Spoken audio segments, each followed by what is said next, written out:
जीव हमारी जाति है, मानव धर्म हमारा, हिंदू मुस्लिम सिख ईसाई को धर्म नहीं है जा रहा।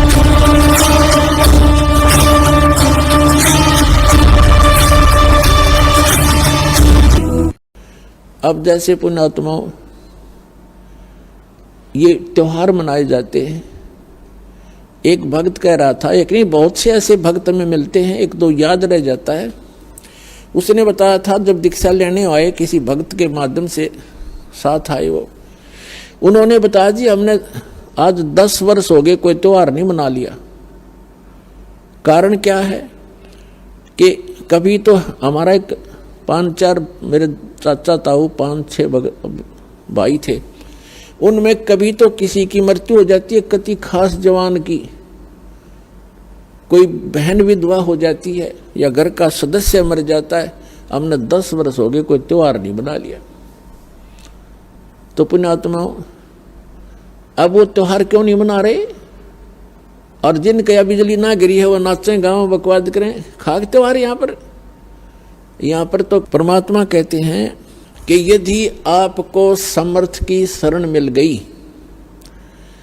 फिर तो यहाँ आप खुशी मना सकते हो, और वो खुशी भी राम नाम में, भक्ति में। आपका ये त्योहार है सत्संग में आना, परमात्मा की भक्ति करो, सेवा करो, सिमरन करो, दान करो जैसा आपके हाथ से छूटे। तो ये आपकी जो है ना त्योहार है। इसके अतिरिक्त आप क्या देखा दास ने, ये होली मनाते हैं। होली जब से हमें ज्ञान हुआ है हमारे बच्चे भी नहीं करते, छोटे छोटे बच्चे भी अपने घरों में रहते हैं, उस दिन बाहर नहीं निकलते, क्योंकि समाज में ये ज़्यादा परंपरा प्रचलित है। तो उस दिन क्या करेंगे, गंदा पानी, रेत, गाँव में मतलब बहुत बुरा हाल है, और लाल मुंह कर लेंगे बांदर की तरह, सारे दिन धक्के खांदे आंडे, और हम अपना बैठ कर भजन करें दरवाजा बंद करके। जैसे अब ये आएगी क्या नाम, पूर्णमासी रक्षाबंधन कहते हैं, सारी उल्टी परंपरा काल की।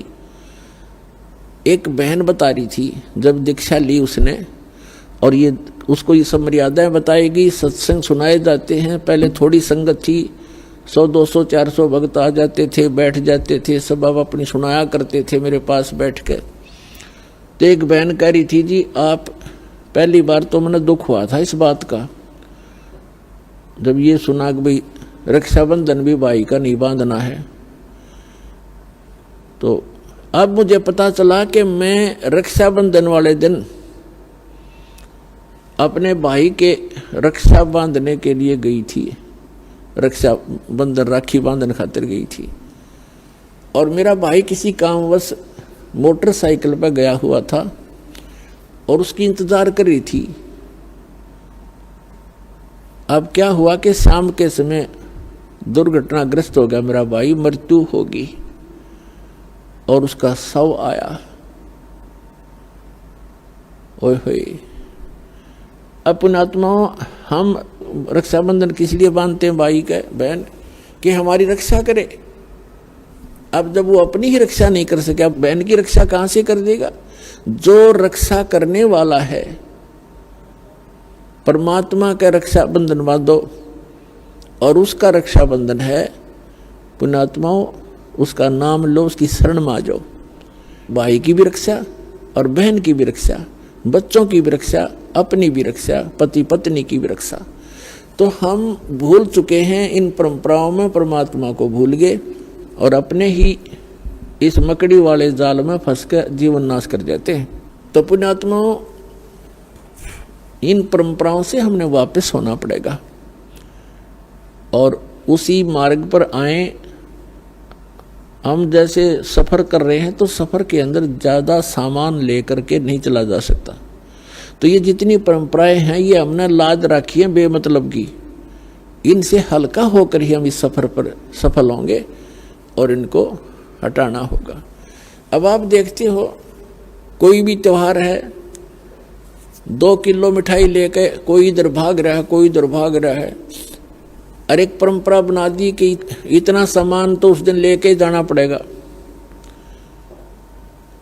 वो मिठाई, वो घेवर जो भी ले जाते हैं वो कैसा बनता है इतनी जनता को एकदम कहाँ से लाएंगे, वो इतना खोआ मावा बना करके, सारा डुप्लीकेट माल, अड़ंगा खाना। तो पुण्यात्माओं, पहले तो इस लोक में ये खुशी मनाने का स्थान नहीं है। हाँ, परमात्मा कहते हैं समर्थ का शरणा गहो रंग होरी हो, फिर कदे न हो एकाज राम रंग होरी हो। समर्थ की शरण गहो, समर्थ का शरणा गहो रंग होरी हो। आपके होरी माने खुशी। आपके घर में अगर खुशी मनानी है तो समर्थ की शरण में आ जाओ, आपका रोज होरी रहेगी। ये सत्संग में आना, ये आपकी होली है, यही आपकी दीपावली है और यही आपके सारे त्योहार हैं। कहते समर्थ का शरणा गहो रंग होरी हो, फिर कभू ना हो अकाज, कोई आपका बुरा नहीं होगा। राम रंग होरी हो, राम के नाम की या खुशी बनाओ। फिर तो इस प्रकार हमने इन अपनी मर्यादाओं को भी सीमित करना है और भक्ति तभी हमारी सफल होगी।